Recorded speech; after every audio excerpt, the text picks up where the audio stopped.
Well, they could have written that song for this time right now. You are listening to The Temptations, Ball of Confusion. Good evening, everyone. I'm Kimberly Crenshaw, Executive Director of the African American Policy Forum. Together with the Center for Intersectionality and Social Policy Studies, we welcome you to the 18th episode of our Under the Black Light series, this one entitled Black Men Voting for Trump, the Overdue Conversation on Patriarchy and Misogynoir in Black Politics. This evening, we'll be exploring a particularly hot topic, judging from the tweets, the comments, and the phone calls that we've received so far. So let me start here. Only about a month ago, we learned from Channel 4 News, that's the same British television station that broke the Cambridge Analytica scandal last year, that the 2016 Trump campaign created a digital strategy to deter at least 3.5 million African Americans from showing up at the polls. Now, this voter suppression campaign targeted Black voters, Black women in particular, with negative messages designed to discourage them from voting. Now, this terrifying strategy seems to have worked. Black voter turnout dropped from 7% in 2012, dropped by 7% from 2012 to 2016. Now, how did they do it? How did it work? Well, partly it worked by spreading brazen misinformation, such as the false claim that Trump would provide more funding for HBCUs than Obama would, or that President Obama and Michelle Obama endorsed Trump over Hillary Clinton. This misinformation was spread by bots presenting as Black Americans who wanted to activate narratives about Democratic failures. Now, particularly insidious is the fact that these not actually Black bots took kernels of truth about the Democrats, such as how their spearheading of the disastrous omnibus crime bill during the Clinton years actually impacted communities of color, yet completely omitting the fact that Republicans and Donald Trump's longer and deeper pattern of criminalizing Black people also did damage, significant damage. Indeed, his campaign has wanted to, or at least they've yet to repudiate the idea that if it were up to Trump, he would have had the Central Park 5 executed. People are talking about that. So such targeted efforts to depress the Black vote were a victory in and of themselves, coupled with decades-long strategies of vote suppression. This depression might have been the combo that allowed Trump to eke out a razor-thin victory in Wisconsin and Pennsylvania and Michigan. He won the Electoral College by only 76,000 votes in those three states. So it shouldn't be a surprise to anyone now that the Trump campaign is at it again. But this time around, there's a different strategy. This time around, the goal is not just to suppress, but to push up Black support for President Trump. And a few percentage points may be all they really need. Evidently, Black men have been the target of much of this messaging. Data suggests that while Trump won 8% of all Black voters in 2016, he won 13% among African American men, more than 3 times the support he got from Black women. That support, contrary to popular belief, has increased in the last 4 years.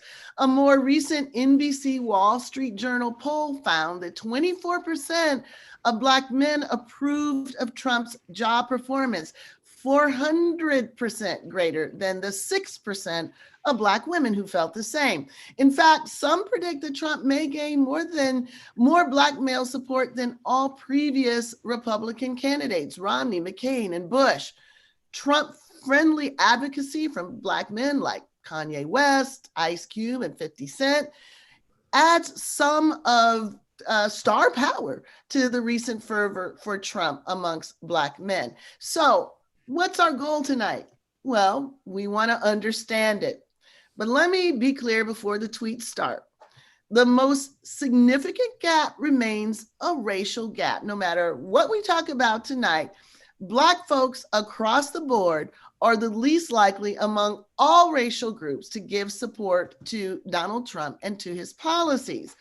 Black men are second only to Black women to give Trump low approval ratings. So nothing here should be mistaken to say that there's a lot of enthusiasm for Trump among Black Americans writ large. We are at least the least enthusiastic for reasons ranging from race baiting to birtherism, to his reluctance to denounce white supremacy, to his attacks on the squad, his attacks on the Obamas, Black Lives Matter. We could go on and on. Still, given all of this, there is a huge gender gap within the race gap. Now, our question is this something new? Or is this an echo of something that has long been part of the Black political scene? Is it more pronounced now because a Black woman is poised as a breakthrough candidate? So on this evening's Under the Black Light, we hope not only to unpack what's led to a number of African American men to cast their lot with a candidate who has galvanized a robust politics, let's say, of white grievance.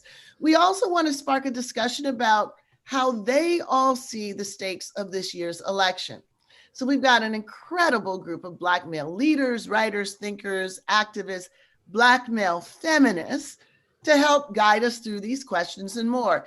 Tonight, it's my great pleasure to pass the mic to Luke Charles Harris, the co-founder of the African American Policy Forum. Luke is the Associate Professor of American Politics and Constitutional Law at Vassar College. He's an expert in the field of critical race theory. He's authored a series of influential articles on questions of racial and gender equality in U.S., and recently co-authored the book, Seeing Race Again, Countering Colorblindness Across the Disciplines. Now, Luke will be joined in our setup that we're calling the barbershop by Wade Davis, a thought leader, public speaker, writer on gender and racial equality, and former NFL player. Wade is the NFL's first LGBT inclusion consultant and has consulted for multiple professional sports leagues on issues at the intersections of sexism, racism, and homophobia. He's currently the vice president of inclusion strategy for product at Netflix, and he also serves as the director of professional sports outreach for You Can Play. Alvin Starks is joining us. He's the director of the Equality Fund at the Open Society US, where he oversees Open Society's grant making related to racial justice and racial narrative. He's an emeritus board member of the AAPF and has repeatedly been recognized for his leadership in fields of philanthropy and racial justice. Marlon Peterson is also in the chair. He is the founder and president of the Presidential Group and host of the Decarcerated podcast, which highlights the journeys of resilience, redemption, and success of formerly incarcerated people. Marlon's first book, entitled Bird Uncaged, an abolitionist freedom song, will be released on Bold Type Books in spring of 2021. So let's all look out for that. But most importantly, I'm happy to share today is Marlon's birthday. So happy birthday, Marlon. Thank you for sharing this special day, sitting in our shop in one of our chairs. Last but not least, we'll be joined by Kiese Lehman. He is the Ottilie Schillig Professor of English and Creative Writing at the University of Mississippi. Kiese is the author of the novel Long Division, a collection of essays entitled How to Slowly Kill Yourself and Others in America, and most recently, his memoir, Heavy, an American memoir, which among other awards, won the Andrew Carnegie Medal of Excellence in Nonfiction. As always, we want to hear your reactions and your thoughts in real time. So leave them in the YouTube comments, tweet us at AA Policy Forum, and post anywhere with the hashtag Under the Blacklight. Tonight, I get to share the correspondence role with Owoye as we lift up some of your comments for the panelists throughout the show. So make them good. And now is my great pleasure to pass the mic to AAPF's co-founder, Luke Charles Harris. Luke, the shop is open. Well, thank you very much, Kim, and welcome everyone to this special barbershop edition of Under the Black Light. So, I'm going to begin by saying, I have to confess, this is a conversation that I really didn't think we'd have to have. Not since Woodrow Wilson have we had such blatant racism in the White House. The list goes on, but in this generation defining election less than a week away, and with millions of early votes already cast, I'm hearing about the growing phenomenon of Black men who are opting to vote for President Trump. Well, now, why do these guys choose to support a president who seems to the vast majority of Blacks to be very much opposed to the interests of Black men and their communities? I've wondered whether this preference for Trump in the face of his shocking and really unparalleled racism tells us something about the unfinished business of our failure to interrogate and challenge patriarchy in the Black community. Is it a signal that we are compelled to confront patriarchy just as we do white supremacy in society writ large? Why? Because it compromises, undermines, and narrows our view of what constitutes a genuine vision of racial justice, and because, quite simply, it kicks a lot of us to the curb. So the AAPF, the African American Policy Forum, and CISPAS, our sister organization, decided to bring together, as Kim indicated, a group of Black male feminists to discuss why this gender gap exists. Our goal is to shed light on whether Trump's support, which is stunningly punctuated and amplified by well-known Black artists, religious leaders, and sports figures, whether it's actually rooted in a vision of racial justice that fails to embrace us all. So we've come together to share our thoughts. To gain an understanding of why some Black men have a particular affinity to the current occupant in the White House, our team at AAPF has analyzed polling data, read extensive coverage of the campaign, and interviewed an array of fervent Trump supporters, family members, and elected officials. The conversation below incorporates much of what we learned, but we wanted to do this differently. So we're going to set the stage for this discussion. Let's imagine that we're all in a Black barbershop. And by the way, I'm the lead barber in this barbershop. We're kicking back, and there's a basketball game, playing on the TV in the background. Let's call this Luke's shop. I like that. And I've got stuff on my mind. So Wade, you're in my chair. What do you typically do? What do you typically get when you go to the barbershop? What are you looking to get, man? I'm trying to get either a fade, but right now I'm growing out my hair. So I'm trying to get, just a light little temple taper, and then, just tighten up the back a little bit. Oh, man, that's so cool. I'm jealous of you. There was a time when I could have gotten a fade when I wasn't bald, but yeah, I hear you. Look, okay, we've been talking about this election next week, and the brother in the next chair gives us a riddle. That's the brother in the next chair to you. He says, you know what BLM stands for? We all say Black Lives Matter, my brother. And he says, nah, it's Black lesbians matter. Our heads swivel like a pogo stick as he goes on. These protests are about looting, he says, LGBT nonsense and emasculating the Black man. All of these other isms are a distraction from the biggest problem, which is racism. And that's why I'm supporting Trump, because of everything he does for Black folk, especially right now with the Trump Platinum economic plan.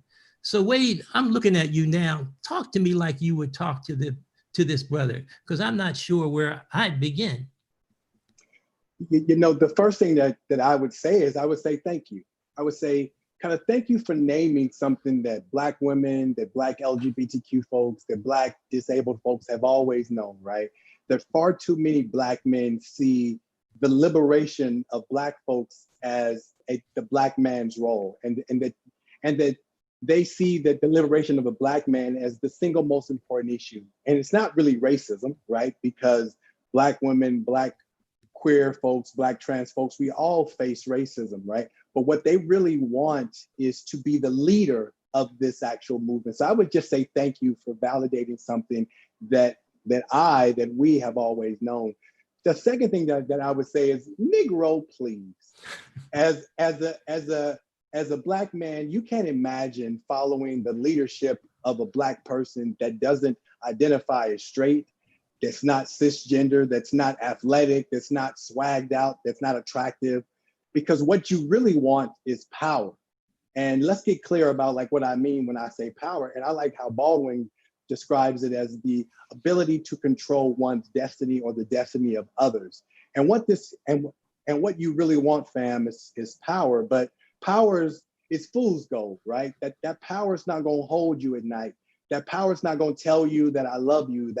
That power is not going to make you feel, right? It's not going to make you feel valued, seen, and loved really hard. But the truth is, the very people who you are rejecting, us queer Black folks, Black women, Black trans folks, you don't need power for us to see you, for us to value you, for us to love you during and past all of your pain. Because truthfully, Patrice, Alicia, Opal, right, like, and other Black trans folks and queer folks and women, they're Black first, not because they wanted to, but because they had to survive, right? And know that our Blackness isn't secondary, right? That it's something that we had to use to still be here. The other thing is that I would say, brothers, like, stop defining manhood so narrowly and stop looking externally for something that, as Audre Lorde says, like, you have to define. And I know that you think of masculinity too narrowly because you said that you're worried about someone emasculating you. So you mean to tell me that your masculinity is so fragile that someone can take it from you? Because that's what emasculation means, right? So that I need you to understand that your real problem is not with Black women. It's not with queer folks. It's not with trans folks. It's the fact that you have not stopped being an adult boy and have not become a man, and that you're bowing at the altar of white supremacy, of male dominance. Plus, you got to understand that white men are not the standard that you should be modeling yourself afterwards. This is a journey that you got to go alone, bro. And I'm looking forward to walking beside you. Wow. That was right on target. And whew, I couldn't have been so articulate. So Alvin, you're next to Wade, and an older, well-dressed Black man in a Brooks Brothers suit who's been reading the paper until this moment, put it down, and he says to you, look, I don't know about all that BLM business, but what I do know is that Donald Trump is a businessman. You've seen him on The Apprentice. He knows how to run things. That's the mentality we need in America. Black men not thinking of ourselves as victims all the time. That's why he has my vote, because it's not about trying to be like Mike for most of us. It's trying to be like Trump. Alvin, it's on you. What you got? Talk to this brother. First off, thank you. I would say thank you to the brother, and also nice suit. And I think we really need to have a conversation, because what is being presented to us is actually a charlatan. We have to remember something. Trump is a brand, essentially a salesman. The question is, are you willing to buy his wares, right? This is a brand that is used to selling ties, steaks, hotel rooms, right? And now politics rooted in nationalism and white supremacy, right? So people are trying to figure out how you move from the TV network to 1600 Pennsylvania Avenue, right? And that's a very marvelous and very big jump for most people. So what are we looking at, right? I would actually say that what we really have is a Trump seduction strategy that is rooted in creating a frenzy of a fan base, right? Because remember, this is someone, as you just said, comes from The Apprentice. And The Apprentice is based upon fans, right? It's based on Nielsen ratings. That's how you understand success. Currently, the Trump seduction strategy really uses a fan base to really engage new gateways around the current political parties. And part of that seduction is wanting to be that outlandish character that we saw on TV. These are false notions of wealth. And more importantly, they try to tell people that you too can be powerful. You know, when you really think about it, Trump is actually selling a toxic masculinity cocktail. And some Black men want to buy the product, right? But what's in the cocktail? It's authoritarianism, it's blatant misogyny, it is bravado, it's unlimited forgiveness from the public, right? It's cheating the system, it's notions of wealth, and it's celebrity. But there is a protective veneer about this product, and that's whiteness, right? And that is something that Black men cannot gain. But we see, or they see their wealth, right, in relationship to that white supremacy model, right? A while back, there was a focus group that asked Trump supporters, and they were trying to make a moral argument. And the moral argument was this, you know, isn't it important that every American pays their taxes, right? Because taxes are the base of actually how we fund public education and hospitals. And isn't it a shame that the current sitting president hasn't paid his taxes? And that's a moral argument, right? And you know what people said? They said, good for him, because I didn't want to pay my taxes either, right? So the idea that's happening for a lot of folks who become interested in the kind of Trump fantasism is that they want to cheat the system. And he's been so illustrative to really showing that, right? So just think about it this way. Trump University was selling, you know, real estate to folks, right? And later there was a class action from the students who literally just said that they were duped, right? They had to pay a $25 million settlement, right? Just on that. So what are we talking about? We're talking about something that isn't available, but actually is getting way too much adoration and attention. So you really have to be critical to that which you're trying to buy. And more importantly, can you really have access to it? Thank you very much, Alvin. Thank you very much. So Marlon, I suppose you anticipated that the brother with the MAGA hat wants to get into this conversation. And sure enough, he starts to sing a familiar tune that Black heterosexual men are the endangered species, and that to make matters worse, we're worse off than Black women. We voted for Obama to be part of history, he says, but aside from the pride of having a Black person in the White House, the Democrats didn't do squat for Black people. And particularly, he says that this is true when it comes to the criminal justice arena. So it's on you, Marlon. Talk to him, please. Yeah, for sure. First of all, I want to know why you asked what kind of haircut I'm getting. Oh, I forgot. I forgot. Yeah, what are you getting? I got the locks, so I still get like a little nice tape up to make it look clean. That's cool. So I'm still there.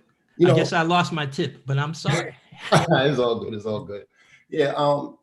I think you speak to a brother who I don't believe in dismissing people, so I want to sort of kind of like get to some of the core. What is it? Why does he believe? First of all, like, bro, first of all, why do you believe that you're an animal? That's the first thing. I believe like sometimes the worst things we are told, we tell ourselves, right?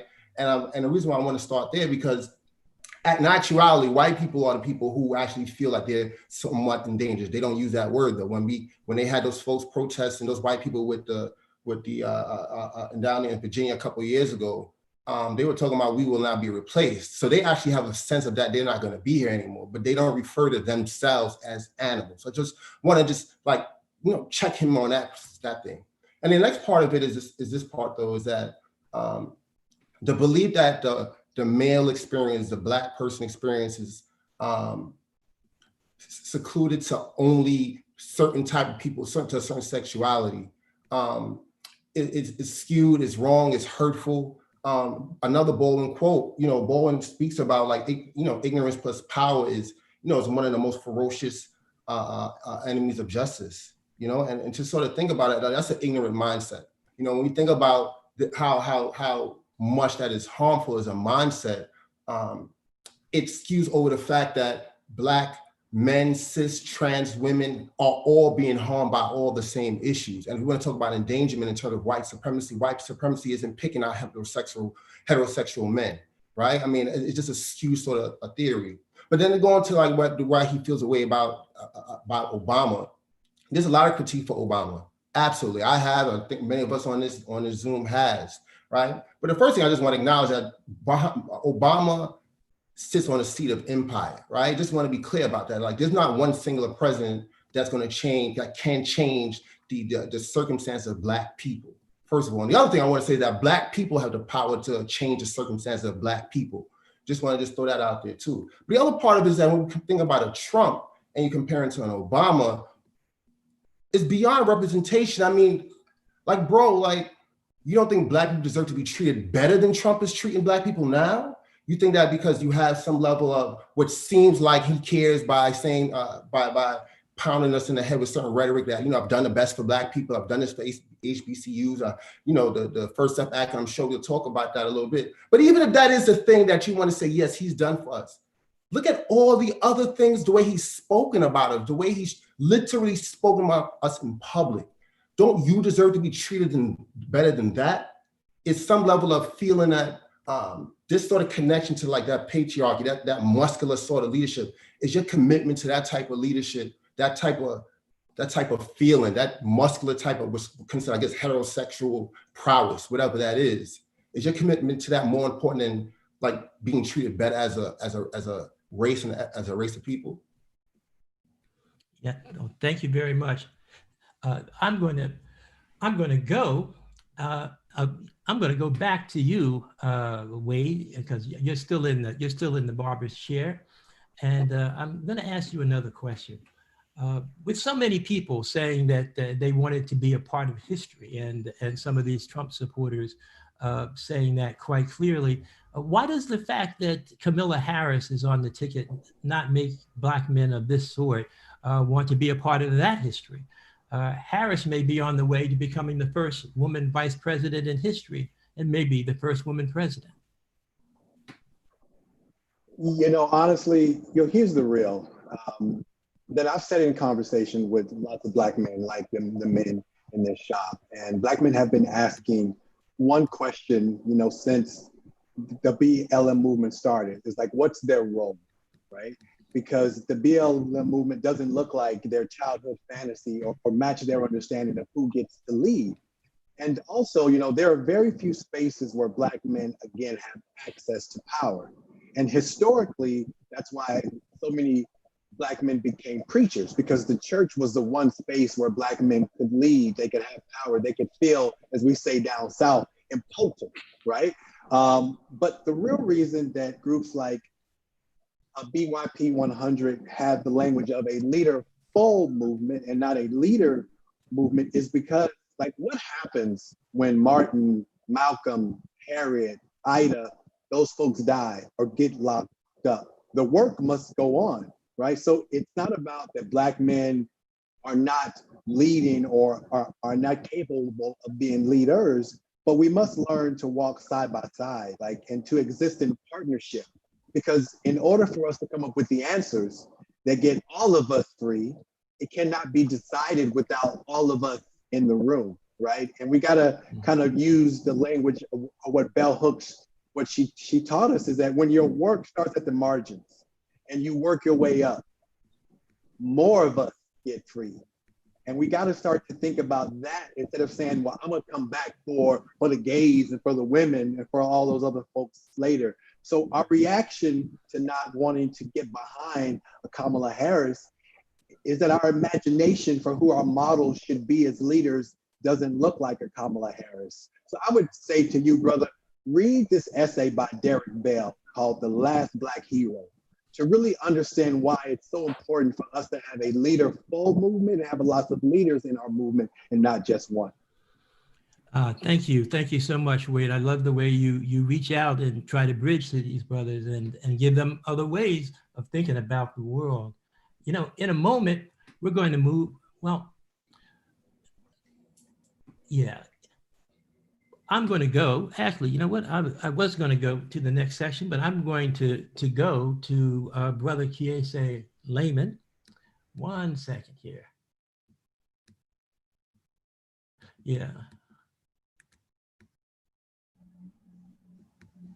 Well, let's go. Well, you know what? I'm going to bring Kiese in, but before I do that, we're going to have Kim and Awoki give us a social media check-in.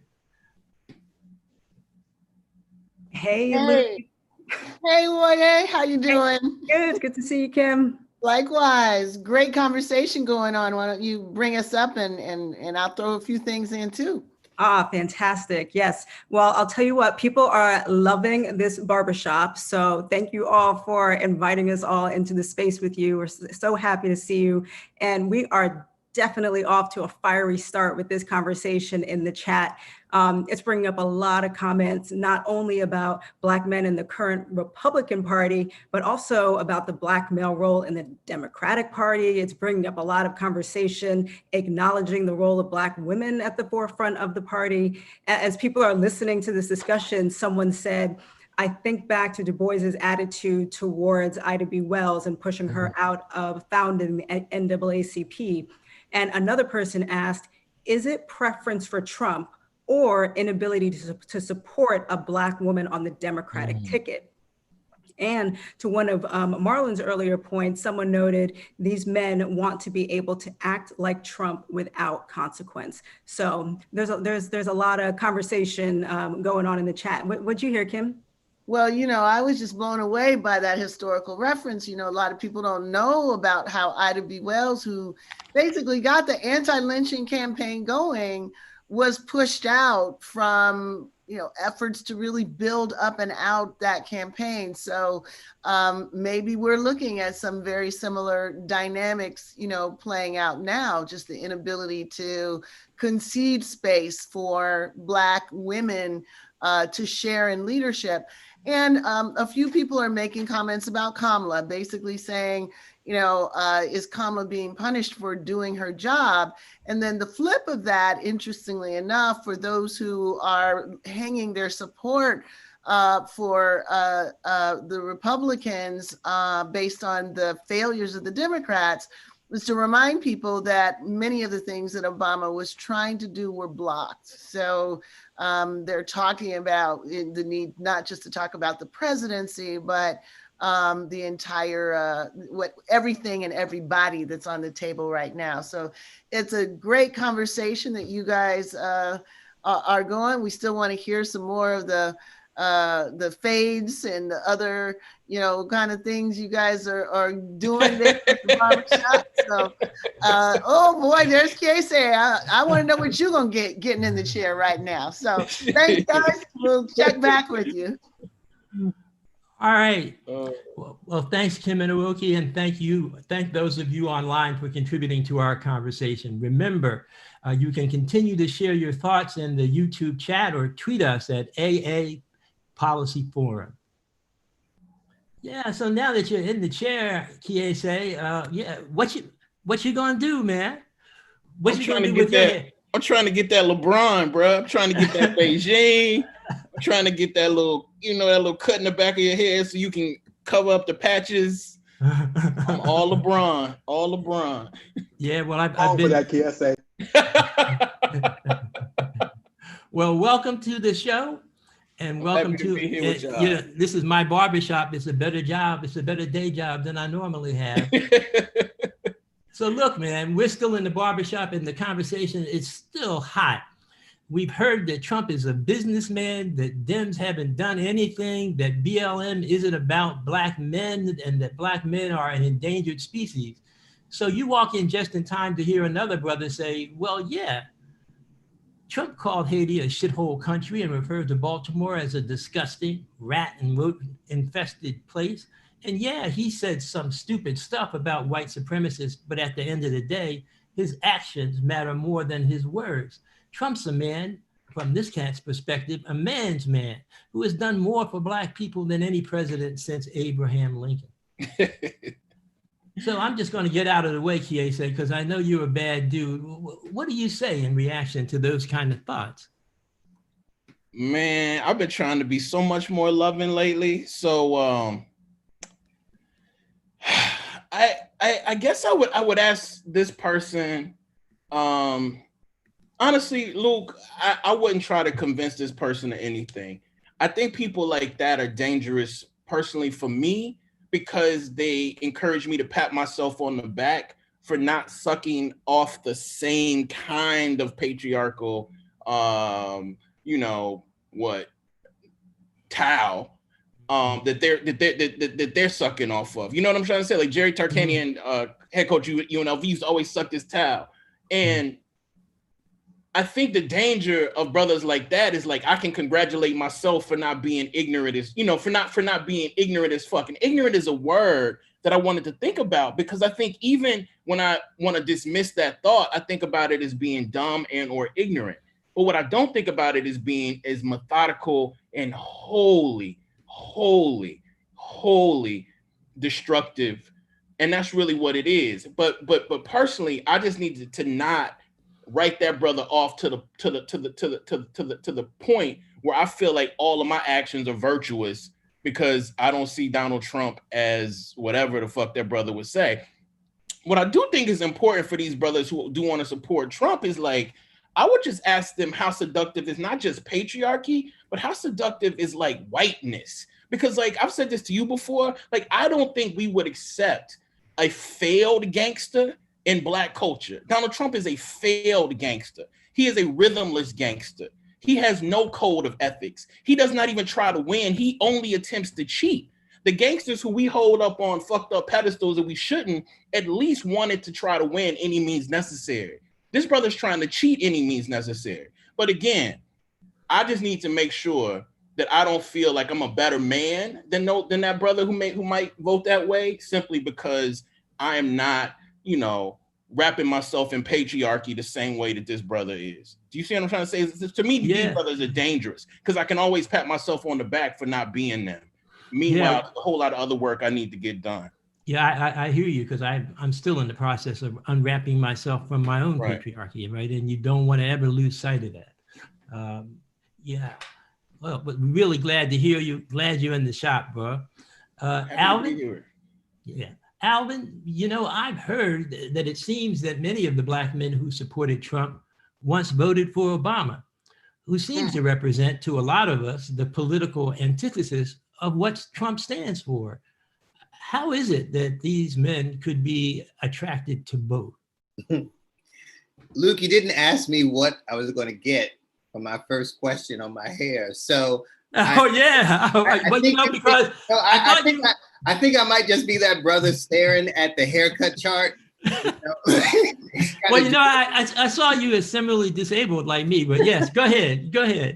But if I could, I would do like 15A, but with a part.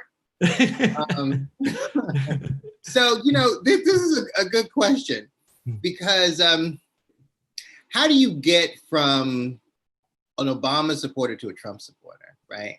And Wade said something which stuck with me. A lot of times we actually have tools inside our own racial justice history, like Derek Bell, right? And you begin to understand his theory of convergence, right? Where two different parties find allegiance, right? And in that allegiance, in that kind of social contract, right, is how does one leave what was, I would say, both Black pride, but also with an interesting mixture of Black nationalism, right? And how Trump really provides even a further doorway, right? So think of it this way. If you were a deep supporter of like My Brother's Keeper and this notion of individual upliftment exclusively, right? That didn't require any type of like penalty around, racism in America, right? That's essentially what Trump is also selling, right? Those are not, right, in competition. In fact, it is even more, right, room on the sofa when you think about it. So the question becomes like, well, how do you begin to like interrogate in a very real way, right, what is both the question of patriarchy, misogyny, and I would also throw in something else that we got to really put into this table, misinformation. There is huge misinformation, right, from the Trump seduction project, right? So for instance, one of the earlier slides really talked about, you know, Alice Johnson, who is oftentimes used, right, as their kind of clemency poster child, right? And they also talk about how they've used clemency to sort of free the Black community. Essentially, we're talking about 17 people. We're talking about 17 people. The Obama administration, this is not a support, right? The Obama administration did 1,700 folks, right? That's hugely different, but you only find that out like when you kind of do the deeper dive, right? And that's where the misinformation part comes in, where you believe that your seller, right, is selling you Black advancement. That's not true. Okay. Thank you, Alvin. Marlon, I'm going to come back to you. I know you've had a lot of experience with the criminal justice system. How do you know that? Let me stop. And how is it that the Republican candidate is now riding the anti-mass incarceration ticket for some? Is this Democrats being hoisted on their own petard? What's going on here? Well, first of all, I mean, once again, I was talking about empire. I was kind of like give us in the context of the country that we in, right? So Democrats going disrespect and disappoint us, but Republicans are blatantly hurting and killing us. I just want to like draw that little distinction, right? That's one part of it, right? And the other part of it is this, right? And in reality, when you think about, because what you're alluding to is the First Step Act, right? And the First Step Act, as Alvin was just speaking about, is some glossy, it's a glossy, like, you know, it's glossy trifolds that you go in someplace, but when you try to dial on a number, the number's out of order. Right. So the First Step Act has a lot of glossy things to it, but it's not actually able to fulfill what it says it can. But the other part of it, I just want to say this, right? Just actual facts, right? There were 21 co-sponsors of the First Step Act. 12 of them were Democrats, right? Just trying to just put that in perspective. And when it came to the vote in the Senate, 13 Republicans voted against it, right? So I just want to and no Democrats voted against it. I'm just trying to lay the facts out to illuminate the point that Republicans have not gotten together, held hand and said, we're here to save Black people and Black people issues. Don't believe the hype, right? That's the second thing I want to say. But the other part of it is this. The criminal justice system is not a system that only holds cisgendered men, right? It's just not a place. It's holding all of us, and in increasing numbers, women, Black women particularly. So for a president who on one hand says that he cares about Black people, you have to ask himself, and we may have Alice Johnson and those few people who he may have gotten out for clemency, as he should have done, right? As he should have done. Don't be applauding a regular ass white dude for doing something that he should have done. He should have done that, right? Don't be clapping up and down like we thirsty, like we need you, master, feed us.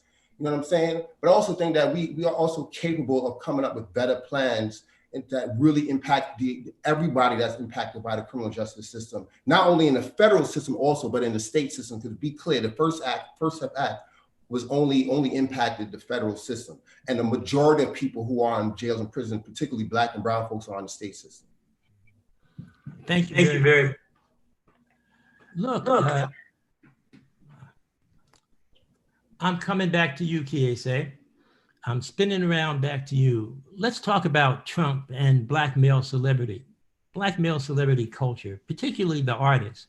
I know lots of people were probably shocked that Ice Cube is part of this, given how his art could have been background music for the Black Lives Matter movement.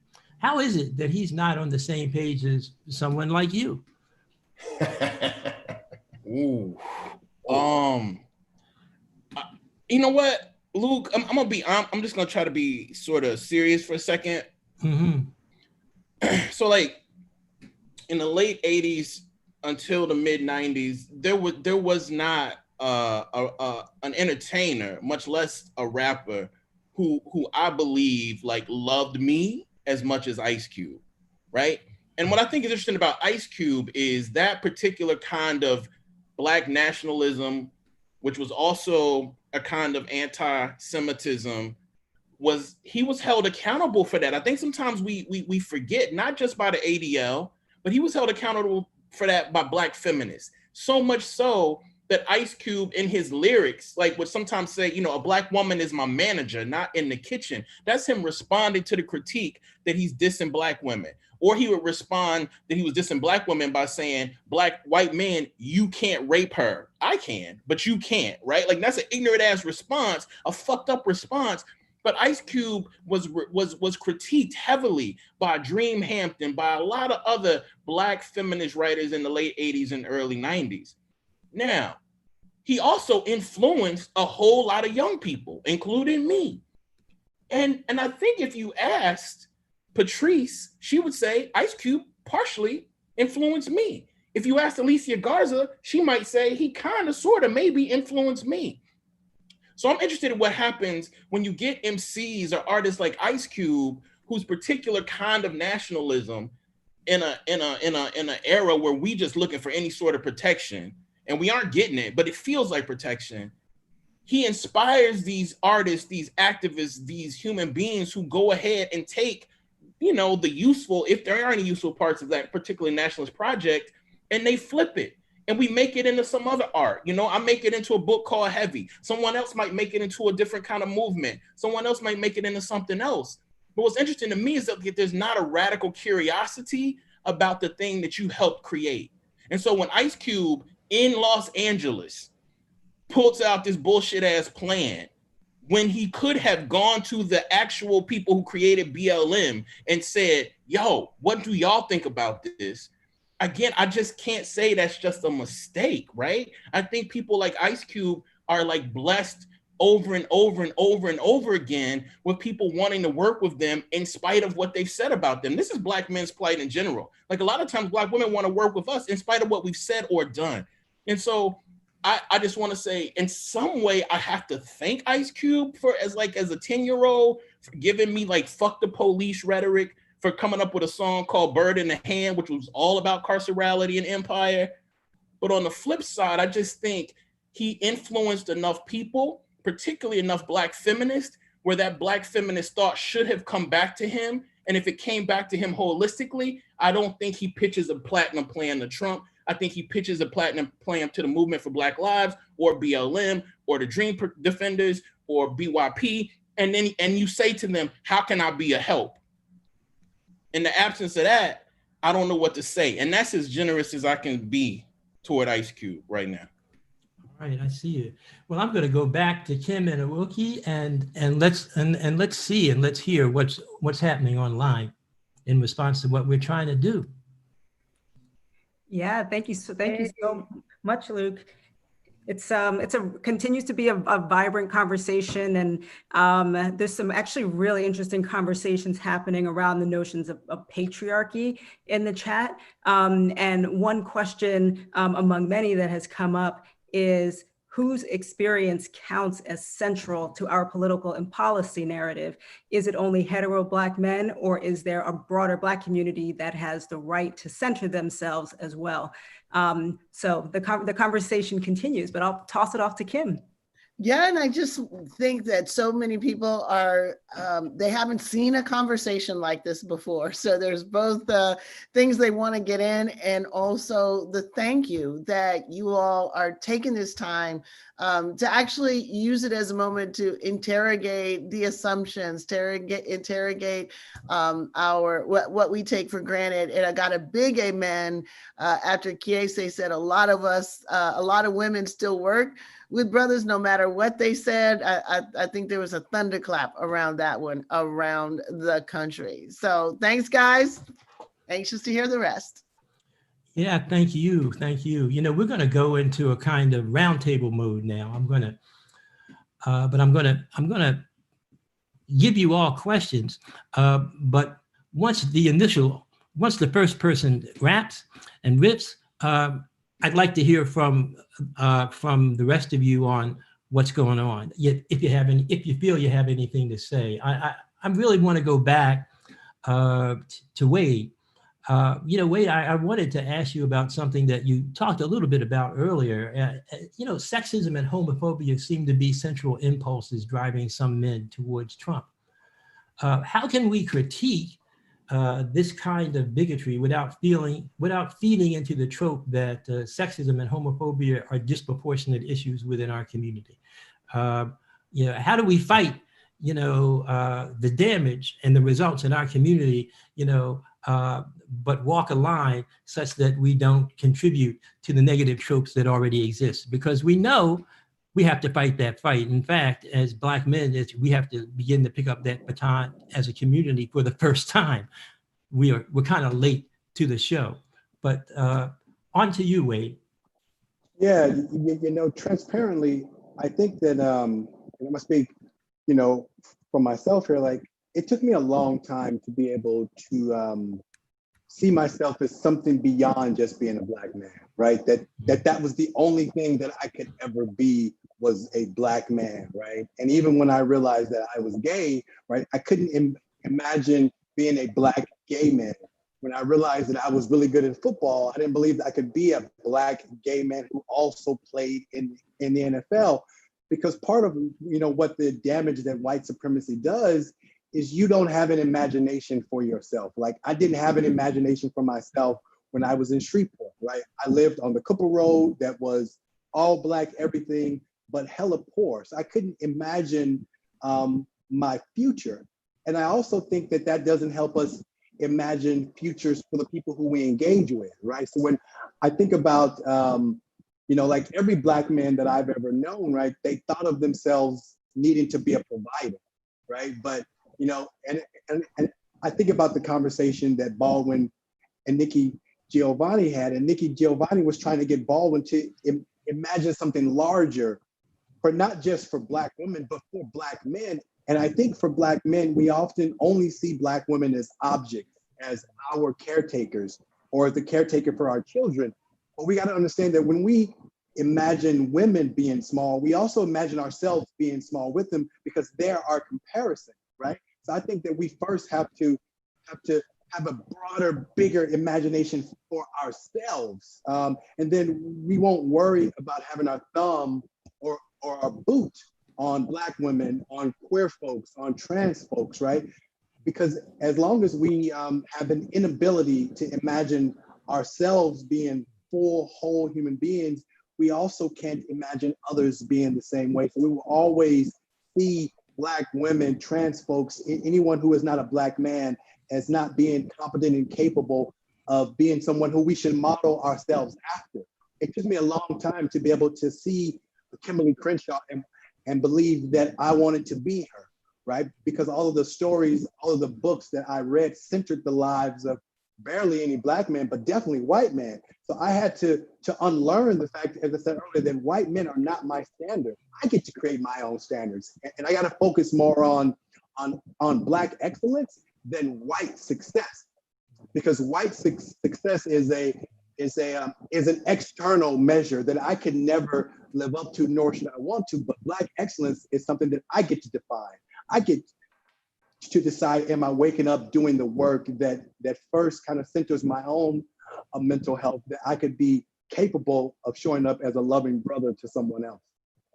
Wow, I hear you. I really identify with everything you say, man. I think about myself as a young man in college and really seeing myself as progressive. But when I look back on those years, I must have read dozens of progressive white dudes.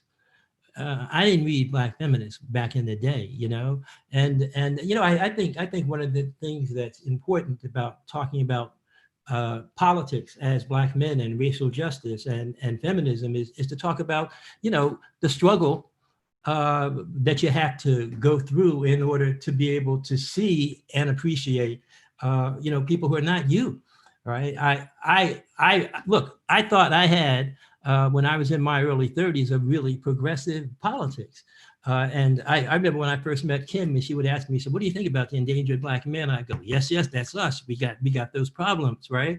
And then, I remember once, I think it was actually it was around the time when we were in Washington opposing Clarence Thomas. And she had shared with me some things about her growing up, and I'd shared some things about mine. So she said to me, Luke, you talk about endangered Black men. And I went, yes, I do. And she said, well, Then you tell me that your biological mother ran into hard times, that she was drug addicted, that she had to leave you and your siblings in various shelters. Didn't you tell me that you were raised by a great aunt who was a domestic for 50 years, who left school at 16 in 5th grade because she was a sharecropper? And I said, well, yeah, where are you going with this? And she said, well, wouldn't you say that they're as endangered as any Black men? And I said, well, okay. And she said, well, where are they in your politics? And here's the deal. I went to look and they weren't there. You see what I'm saying? It's not like I had to go to college in order to understand and see, but I didn't have a way, I didn't have an intersectional, I didn't have a feminist prism through which to look at the world. And I think, everything that you speak to speaks to those concerns. I'm going to keep going, but is there anything, Alvin, or anything, Kiese or Marlon, that you'd like to add before we do? Yeah, I do really quick. I just want to sort of test that. Like I didn't grow up I grew up in like the Olympics of masculinity. That's where I grew up, in the Olympics of it, right? In all my formative years. And there was no thought of the word feminism, at least not in the circle I was in. I grew up around, like, as kids, we referred to certain Black nationalists, like the gods and earth, right? That's all, dudes who I was around inside. And there's a hyper masculinity to that space, and there's parts of that space that is necessary for us in terms of who they are. The reason I'm just sort of giving that history, because I think sometimes people get caught up in thinking that, well, the people who are now considering themselves Black feminists or who have these particular views, these sort of intersectional views, sort of were all raised into this, right? Like we always felt like this, like it was something that was always common to us. It was and is uncommon to me, right? I was gonna say was and is uncommon. I have not reached the pinnacle of it. You understand what I'm saying? I don't think we will, but I'm trying to be better at it. I just want to throw that out there, because of this, when we're having this conversation around intersectionality, and I know it started off around issues of, you posed a question around me around like heterosexuality and, the endangered and heterosexual male. And you put me in a barbershop 15 years ago, I'm the person saying that. I'm saying, and I'm pulling up some little statistics and be like, yo, look at this. You know what I'm saying? And I'm saying this. But you also got to understand this now, and I'm going to cut off here. First of all, Black men ain't the only people in the barbershops no more, right? My barber for the last 7 years, the person who I've had as a barber for the longest out of all my barbers is a Black woman. So I'm just saying that, like, when we come into the barbershop, we have this belief that we're all coming into this. You got to watch your mouth. I'm going to say that. You come to the barbershop, watch your mouth. And part of watching your mouth is going back home and really like saying, like, let me rethink this thing. Don't let me just jump on the Q bandwagon. Let me rethink what Black women are saying. You got to check yourself. Yeah, I would just double down, agree with everything that Marlon and Wade, and not just agree, but thank y'all for expressing that. And I think where it even gets trickier for me is that, and I think for a lot of us, but I'll just say for me, is that, because the United States is so great at packaging like absolute lies in like gold, sort of like wrapping paper, when you get new language or new way of seeing things, you can just take that way of understanding the world and superimpose it. And so for me, Black feminism was like, I learned all of these vocabulary words and definitions. I understood intersectionality, like I really understood it. I understood patriarchy, I understood queer antagonism. I read a whole lot of Virginia Woolf. You know what I'm trying to say? I read everything. And I think that we also sometimes need to remind ourselves that understanding the vocabulary can sometimes just make us more potent abusers. Like understanding what patriarchy is can often make us more manipulative of patriarchy. I'm not putting that on everybody. I'm saying that for myself. And so what I'm saying is, thankfully, part of this is understanding like vocabulary and doing the reading. But what we all know is that the reading, while necessary, is not enough. And the last thing we need to do is use the reading to harm folks who the reading was created to protect. And I just don't think we make that plain enough. So I just wanted to say that too. So real, Key. It's so real. Sorry, Al. Yeah. No. I just wanted to get on really fast because this is stimulating, right? Because I think for many of us, I don't even know that we would have identified it as feminism, right? Because it was so brand new in ideas. And what it did was actually expand the world as opposed to close it, right? And you only learn that from the engagement with the material and the ideas, right? I think, unfortunately, a lot of male-identified people can only think of the concerns of girls and women if only she is in relationship to you, right? Which is deeply flawed, right? So unless she's like biologically related, then there is no concern or politic for her. And there's something else about the kind of, American dilemma where that race does very, very importantly. It makes us believe that there is equity scarcity. And there isn't. There isn't. So the fear of engagement is the idea that you're losing something, right? That there's something that makes you powerless, right? That's not it, right? Equality frees, right? It frees me, you, the person I don't know, people who speak different languages, right? It's as much about cis-identified as trans-identified. Like, that's what freedom dreaming does. And I think that's what's really mobilizing, right, around the movement for Black lives, right, that we don't oftentimes talk about. And so even when people think or actually target, women-led organizations, it's also because I don't even think they know males who are also doing the work as well, right? So there's also this like information deficit that we have to kind of also fill in the gap. And the idea here is that it makes the whole powerful, right? And it's not exclusive. Okay.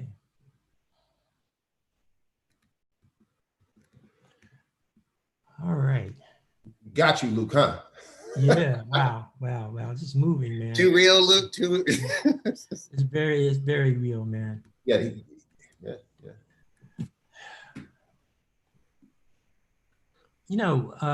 I was going to come back to you, Wade, and ask you a question about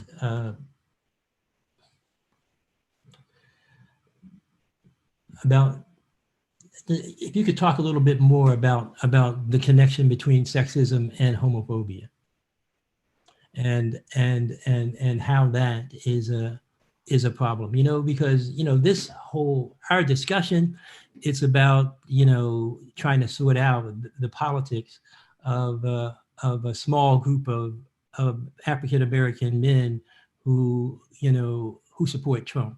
But we know that the problem of patriarchy and the cost that it exacts on our community is much broader than that, right? I mean, there are very few of us, right, that don't get pulled hard in that direction.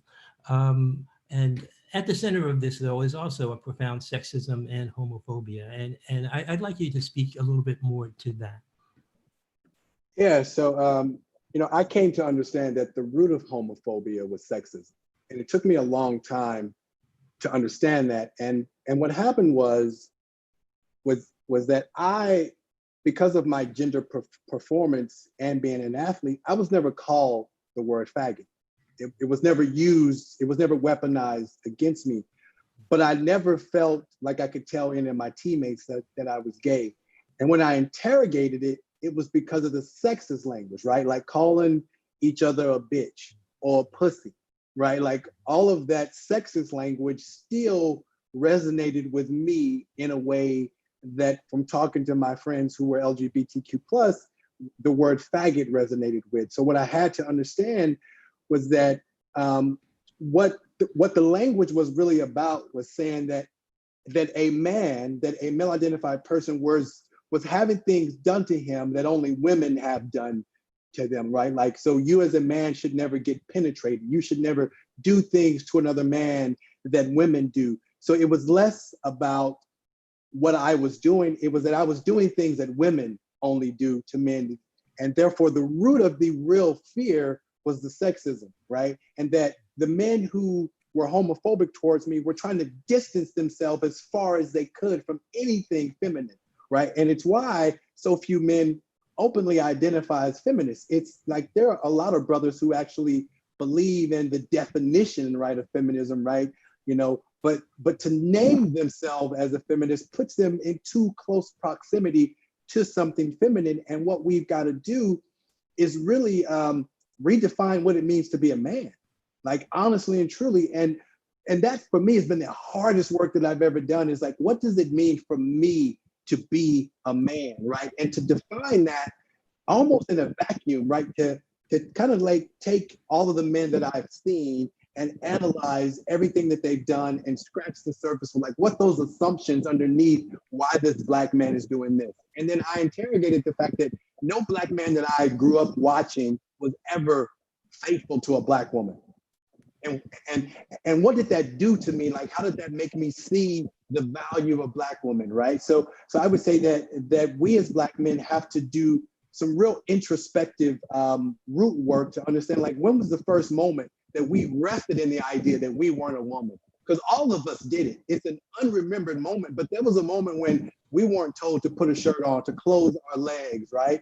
To do all those things. Like, there was a certain freedom that we as young Black boys, even though we grew up in a white, sexist, patriarchal society, there are still ways where Black men have more freedom than Black girls. And I remember the moment that I was happy that I wasn't a girl. I was happy because I had certain levels of freedom. And that's the real work that we as Black men have to do so that we can exist in partnership, right? The word with, right? And to know that Black women are the only people that I can speak for myself that have ever really loved me. Like, I can say that honestly, that a Black woman was the only person that ever loved my crusty, nasty ass, despite all of my bullshit. Yeah, wow. I mean, I hear all of you. I'm thinking it'd be useful if we could talk about, well, what does this mean that we as Black men, what should we be doing now? How do we incorporate? How do we help our community incorporate? How do we use the platforms that are available to us to incorporate feminism into the heart of anti-racism? I mean, I think one thing we do, Luke, is, again, it's not, I mean, I don't believe in asking anything of someone else that I'm not willing to ask of myself. So when I talk about Cube needing to have radical curiosity and asking, how can he be of help?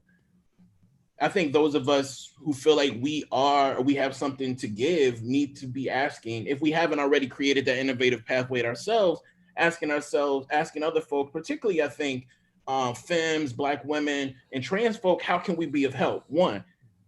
But I am someone who believes that the macro and the micro and the personal are connected. And so personally, I've just been thinking a lot all pandemic about joy and about pleasure and about the really thin line between homosocial behavior and homoerotic behavior. And, like when I was 9 or so, one of my mother's students was 22 or so, and she she molested me, she sexually abused me. But at the time, I just was like, this is my girlfriend. And when I went to camp at Jackson State, she was a counselor there, and the big boys were like looking at her, and they found her attractive, and they were calling me fat boy and all of this. And so my response immediately was to tell those big boys that I had been sexually involved with that woman who they thought was fine. And then one thing that I could prove it was, I said, she had a birthmark on a certain part on her body, right? And once those other men found that birthmark was true, like, they gave me what I wanted. But what is it that I wanted? I wanted those Black men to love me. I wanted those Black men to touch me. And so I can say that it was homosocial, but there was still sometimes, I just think, even as grown Black men, we need to talk about the ways that sometimes we like long for like the touch of male identified folk. And I just think, like, because I'm a language person, I think talking about tenderness and talking about touch necessitates us also talking about power. But I think it's a lot easier for like us cisgender Black men specifically to talk about power than to talk about pleasure and touch. And so one thing I want to do for the rest of this year is talk about pleasure and touch with my cisgender shit with all of my friends who are cis and who are men, and just be like, can we talk about like what the fuck makes us feel good around each other? Ain't no model for that shit, but I think we have to create it. Wow. You know, before I move on, I really would like to hear from a couple more of you on this. I have a quick story. Yeah. And it kind of goes, I actually write about this in the books. As a young kid, I had a sexual assault that happened to me as a young kid. I was 14. And I didn't tell anybody. I kept it to myself until I was 22, and I was facing a life sentence. And I told my father, and when I told him, I didn't actually tell him. I wrote a note and told him I called him called home the night before. I knew he was coming to visit me. And I said, I'm gonna write you a note. I don't want you to read it. I don't want you to ask me no question about it, but I just need to give you this note. And on the visit, you know, it's illegal to pass notes off, but I did it anyway, pass him a note. And the note was me speaking about the assault that happened to me 8 years ago. And I was like, please don't talk to me about it.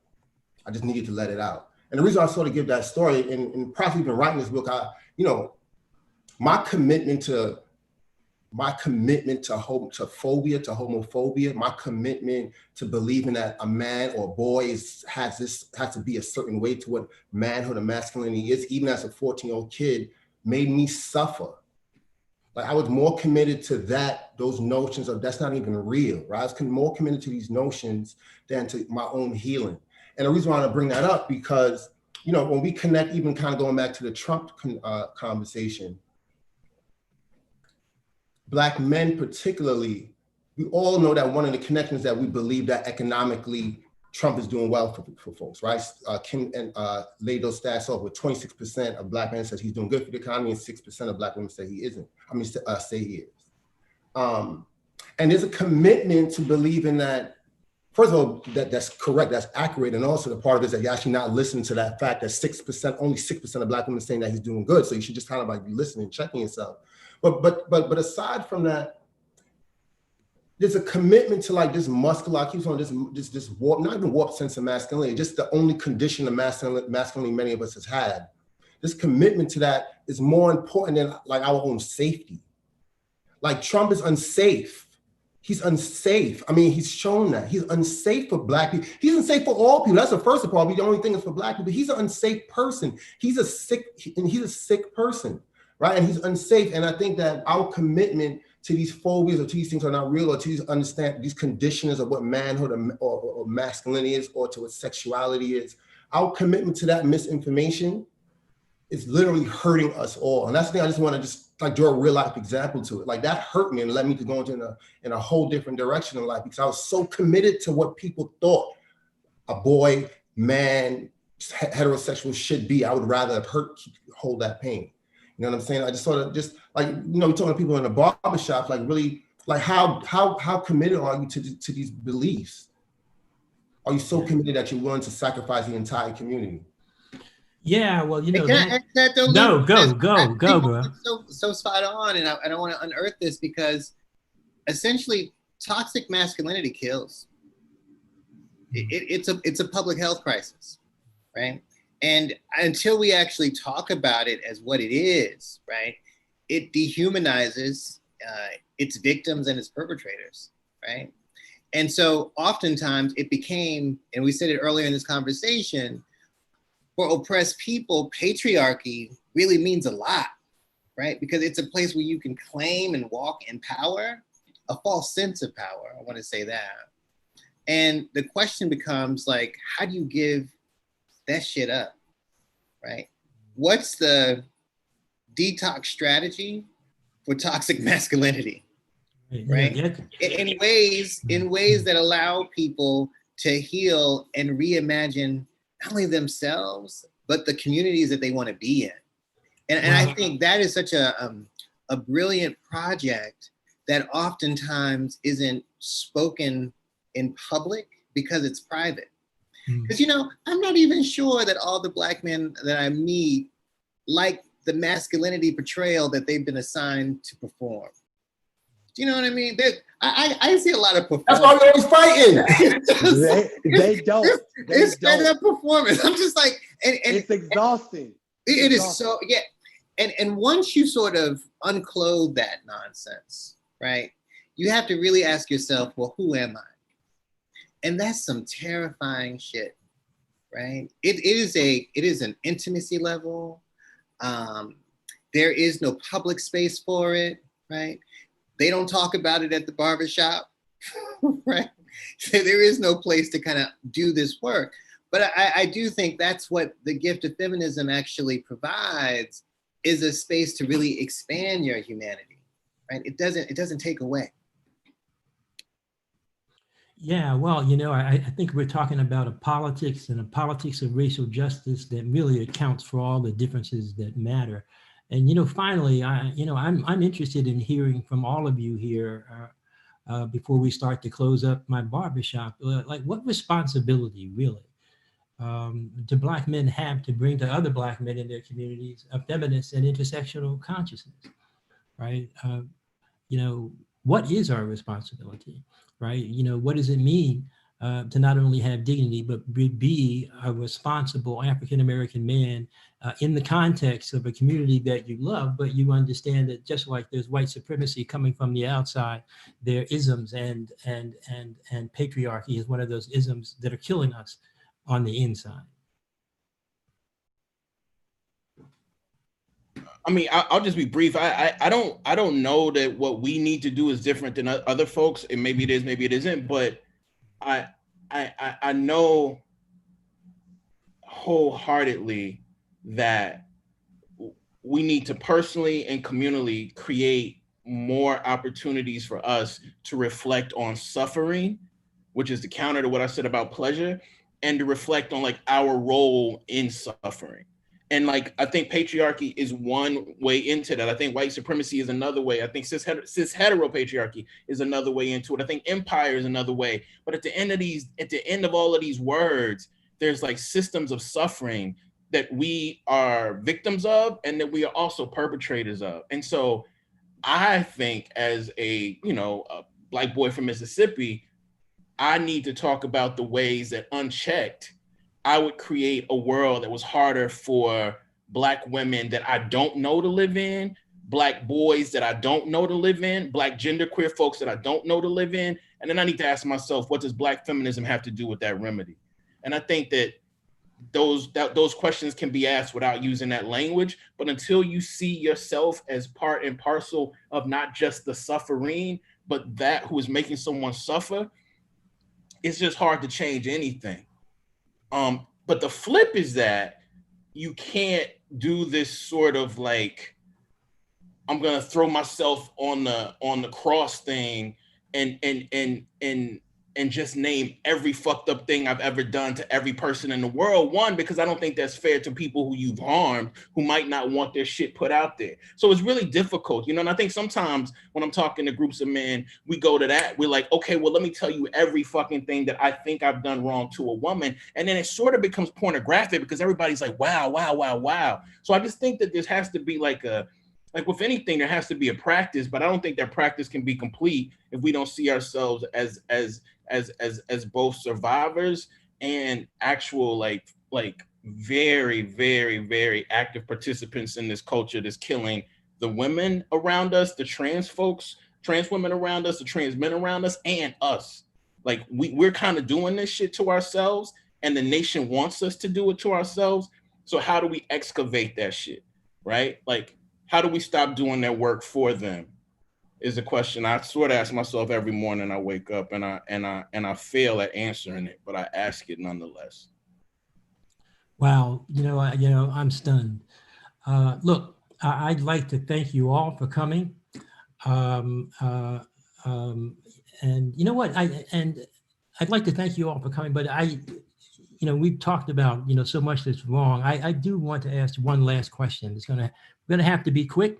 But it's just, in the context of the politics that we're talking about and fighting back against it, what inspires you? And then I'm going to bring us to a close.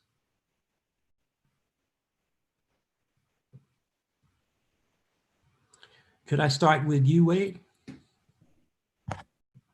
Sure. What inspires me right now? what inspires me right now is I am developing a practice of self-love. Like I don't have it down, right? But I'm working on like understanding like what are the things that I need to do every day that give me the ability to love myself more. So that would be it. Okay. Marlon? Well, today's my birthday, so that inspires me. But I think real quick, I've been blessed to like travel a lot, right? And that's I'm blessed that shit is not in the cards for me, right? And what I spent some time in a village in South Africa, a rural area called Marikana. And really quick, I'm just saying real quick, the women, all the men were literally killed. Like they were all literally killed by the local forces there, and it's mining involved and a whole bunch of. But when I say we're literally killed, the men in this village were killed. But the women are the ones who, when we spend time with them, they cook for us. They did all sorts of things. They showed us around. They built schools. Like the women built the entire community. Like there's a replenished community there that the women in this little rural area built up. And the reason I'm sort of bringing that story in, I mean, is that I think when we talk about feminism, we tend to think about it in the lens of some sort of weakness. We connote it to weak, because we connote feminine to weak. We believe in that, right? We're committed to that misbelief. But if we really look back in our communities, who has been not only raising us, who's done? I come from an organizing background in the street, right? Not from gun violence stuff. Like Black women ran the meetings. They got us together. They prevented dudes from shooting each other. They fundraised. Like they did all the things. You know what I'm saying? So I mean, that inspires me more so to not only to continue to like be more uncomfortable about these conversations, but also kind of inspire me to know that like what's possible. Like I really believe in our power and our abilities, and I think that the skewed belief that any sort of elevation of what we consider anything that is not common to what manhood is. I believe that once we get past that, there's nothing that we can't build and create, man. There's really nothing we can't build and create. Yeah, I'll go really fast. Luke, what's inspiring me at the moment are these beautiful parade of folks going to vote early. And it has a way of just taking your heart, because I need to believe that underneath those lines are a desire for a different world order. And I don't think we know what it looks like, but seeing the line of folks signing up for that, it is moving, right? And it's so important, because in moments that feel so dark, right, those lines are full of celebration, right? We're seeing people dance. We're seeing people bring food, right? It's like a community affair. And to Marlon's point, it almost reminds you a little bit of like almost how at the international level, how people think about voting, right? It's not transactional. People really want a transformative relationship with the body politic. Yeah, I'm really happy to just be listening to y'all tonight. That makes me happy. And also, my grandmama,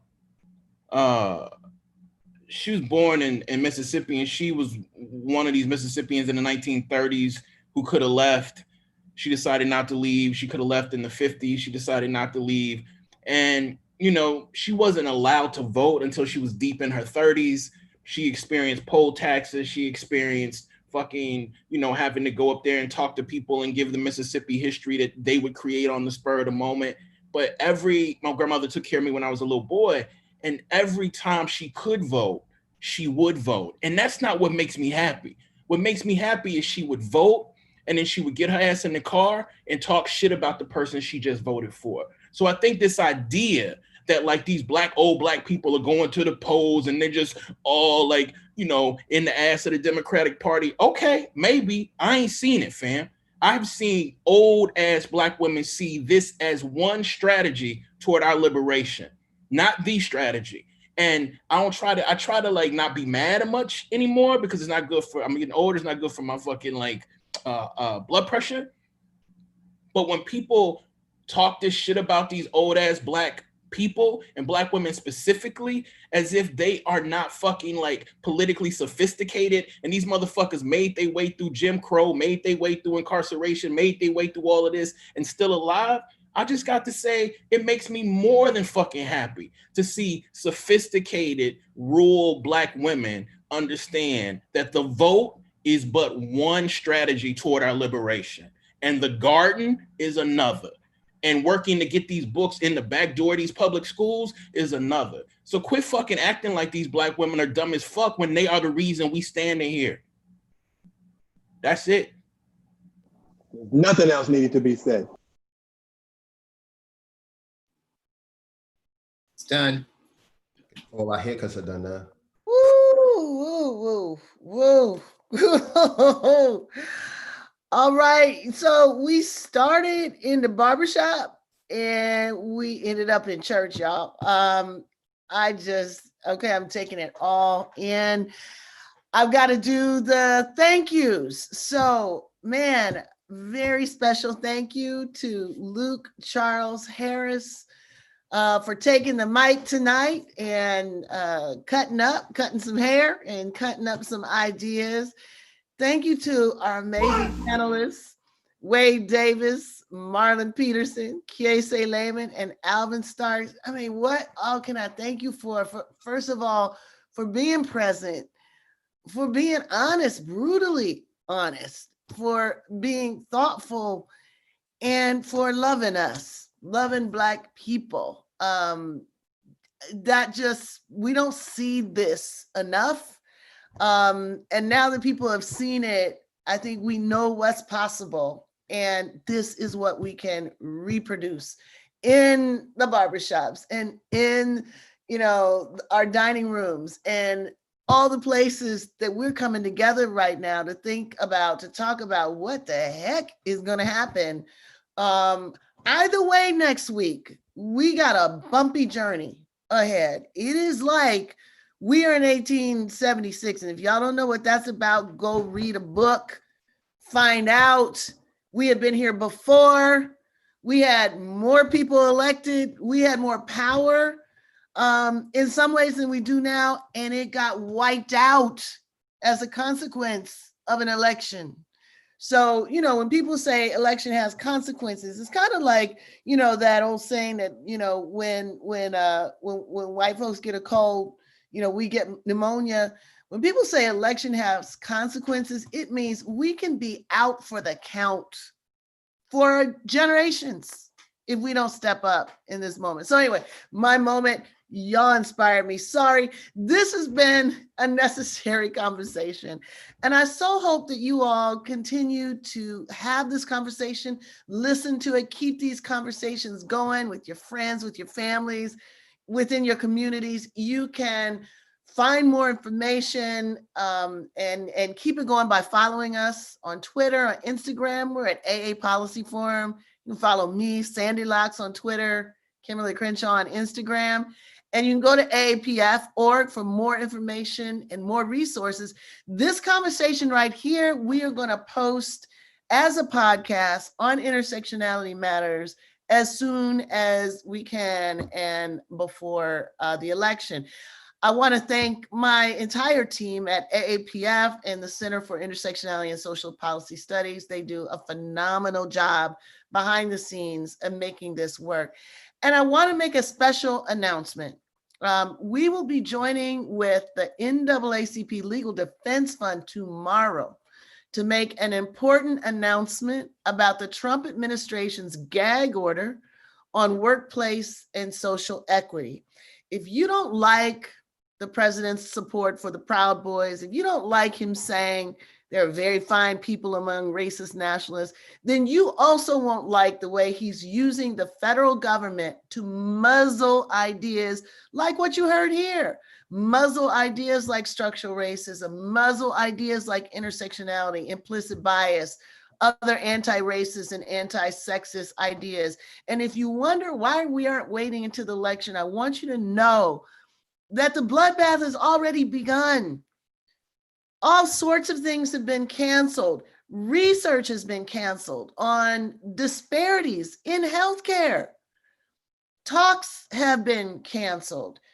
The chilling effect is everywhere. So we have to remove this muzzle so we can tell the truth. What you heard tonight is a lot of truth telling. What has gotten us here is truth telling. So follow us on all platforms to join the effort to fight back. We'll be making an announcement about it tomorrow. And finally, if you've been inspired by what you heard and you want to partner with us to sustain these kind of conversations, especially important in difficult times, do consider donating to AAPF at aapf.org/donate, or write us at info@aapf.org if you are inspired to do more. Thank you all. Enjoy your evening. And hey, make a plan right now. If you haven't already voted, make a plan to do it today. November 3rd is 5 days away. Our future is forever. We have a chance to do something about it in 5 days. And once we do something about it, let's not do what we did the last time and think, oh, it's all taken care of.